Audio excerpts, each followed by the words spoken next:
కాకుండా చంద్రబాబు నాయుడు ఈరోజు మీరంతా కూటమిగా ఎందుకున్నారంటే ప్రజల కోసం కాదు, ప్రజల హితం కోసం కాదు, ప్రజల సంక్షేమం కోసం కాదు, కేవలం ఈ రాష్ట్రంలో బీజేపీకి ఓట్లు లేవన్న సంగతి నీకు తెలుసు, నాకు తెలుసు, ప్రజలందరికీ కూడా తెలిసిన విషయమే.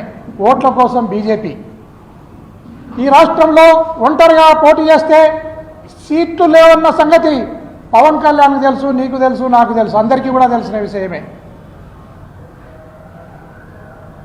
వీళ్ళిద్దరు ఓట్ల కోసం, సీట్ల కోసం అయితే చంద్రబాబు నాయుడు కోట్ల కోసం, ఓట్ల కోసం, సీట్ల కోసం, కోట్ల కోసం మాత్రమే మీరు కలిసి ఉన్నారు తప్ప మీరు ప్రజల హితం కోసం కానీ, ప్రజల మేలు కోసం కానీ, ఈ రాష్ట్ర అభివృద్ధి కోసం కాదు అనేది స్పష్టంగా ప్రజలు గమనిస్తూ ఉన్నారు.